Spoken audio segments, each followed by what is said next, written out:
नमस्कार, मी पूजा Monday vlog YouTube चॅनलमध्ये तुम्हा सगळ्यांचं स्वागत करते। आणि आज आहे दिवाळी चालू आहे म्हटल्यानंतर फराळ करायची पण गडबड वगैरे चालू आहे। मग मी चकली बनवलेली पण असली भारी कुरकुरीत झालेली की नाही। हा व्लॉग जरा लेट बनवलाय बरं का, म्हणजे लेट टाकलाय बरं का, समजून घ्या।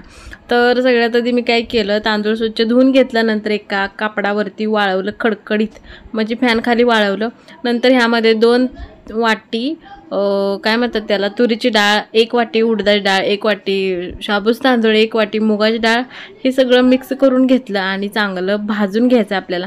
म्हणजे भाजायचं म्हणजे कसं सांगू का, डाग वगैरे पाडून द्यायचं नाही त्याला, फक्त असं गरम गरम झालं पाहिजे असं भाजून घ्यायचं आहे। म्हणजे कसं, तर एखाद्या वेळेला चकल्या जास्त दिवस राहिल्यास तर ते खराब होणार नाहीत, म्हणून हे पीठच चांगलं करून घ्यायचं असते, त्याच्यासाठी हे भाजून घ्यायचं।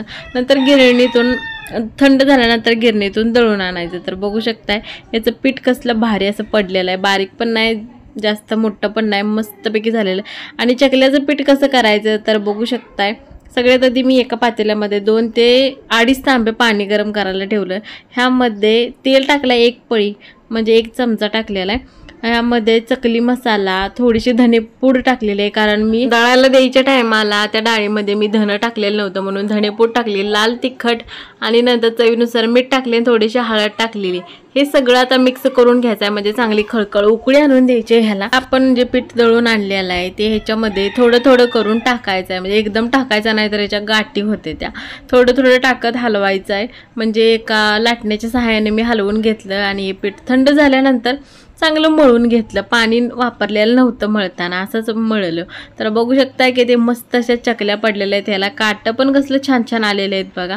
तर अशा सगळ्या आता चकल्या पाडून घेऊया आणि तेलामध्ये तळून घेऊया। तर मस्त आणि कुरकुरीत अशा म्हणजे चकल्या झालेल्या आहे बघा। आणि शंकरपाळ्याची पण रेसिपी मी टाकलेली आहे बघा, खूप मस्त झालेल्या आहे, कुरकुरीत एकदम। तर जायचं होतं आज जरा कारखान्यावरती, कारण मला माझं पैंजण तुटलेलं ते करायचं होतं। तर शिवाश मागा लागलेला म्हणून त्याला निम्म्यापर्यंत नेलं, तिथनं सोडलं। त्याला गाडीवरून फिरायचं असते। सोनाराच्यात गेलो आणि 2.5 भाराचं पैंजण घेतलं। मला छोटंसंच पैंजण पाहिजे होतं, मला मोठा आवडत नाही अजिबात। आणि नंतर थोडीशी खरेदी केली, काय काय राहिलेलं सामान ते घेतलं, रांगोळी वगैरे जास्तीची, आणि फटाका पण घेतलं बरं का। फटाक्याचं तर खूप स्टॉल लागलेलं कारखान्यावरती, फटाकं उडवायच्या नावानं तर बोंब, म्हणजे भित्री इतके की नाही मी काय बोलायच नको, तरी पण मला पाहिजेलच होतं, म्हणून ते काय म्हणतात पाऊस आणि भुईचक्कर घेतलं। नंतर घरी आल्यानंतर सगळ्यांना चहा वगैरे करून दिला आणि कळ्या पण चांगल्या मुरलेल्या होत्या, म्हणून लाडू पण बांधून घेतलं। आईने लाडू बांधून दिलेलं मला ह्या वेळेला सगळं। तर बघू शकता की ते मस्त मस्त लाडू पण झालेले आहेत। ह्याचा पाक वगैरे सगळं मीच केलेलं होता बरं का। मस्त असं म्हणायला गेलं तर आमचे सासरे पाक करून देतात मला दरवर्षी, पण ह्या वर्षी माझं मीच केलेला, कारण ते बिझी होते म्हणून। आणि नंतर घरातला स्वयंपाक उरकून घेतला, चपाती बनवली, बेसनची पोळी, वांग्याची पातळ भाजी ह्यांच्यासाठी जेवण बनवलं। नंतर मला बनवायचं होतं तुरीच्या डाळीचं सूप, ह्यासाठी थोडंसंच तेल टाकलं, ह्यामध्ये थोडंसं जिरं, 1 टोमॅटो आणि कांदा टाकून घेतला, चांगला लालसर होईपर्यंत भाजून घेतल्यानंतर ह्यामध्ये थोडासा लसूण आणि हिरवी मिरची ठेचून टाकली, थोडीशी हळद आणि हिंग पावडर थोडंसं टाकलं आणि चवीनुसार मीठ टाकून घेतलं। हे सगळं आता चांगलं भाजून घेतलं। हे डाएटचं सूप आहे बरं का, रोज संध्याकाळी मी हेच सूप घेणार आहे, म्हणजे वेगवेगळ्या डाळींचं घेणार आहे, पण सूपच पिणार, जेवण वगैरे काही करणार नाही। थोडीशी तुरीची डाळ मी भिजत घातलेली, ती तुरीची डाळ आणि थोडंसं पाणी पण टाकलं ह्यामध्ये, आणि बारीक चिरलेली कोथिंबीर टाकून चांगल्या शिट्ट्या मारून गिर्र अशी शिजवून घेतली, म्हणजे याचं सूप तयार करून घेतलं। आज होती नरक चतुर्थी, म्हणजे आज यमाला दीपदान करायचा असतो। मला जास्त शास्त्रानुसार काय माहित नाही बरं का, पण जेवढे येते तेवढं तर मी करत राहते। ह्याच्यासाठी पीठ वेगळं मळायचं बरं का, कारण आज यमाला दीपदान करायचं असतो, म्हणून कणकेमध्ये म्हणजे गव्हाच्या कणकेमध्ये थोडीशी हळद टाकली आणि 1 दिवा 2 मुटकं तयार करून घेतलं। तर हा दिवा यमराजाला प्रसन्न करण्यासाठी दीपदान केला जातो। नरक चतुर्थी दिवशी ह्या दिव्याला खूप महत्त्व आहे।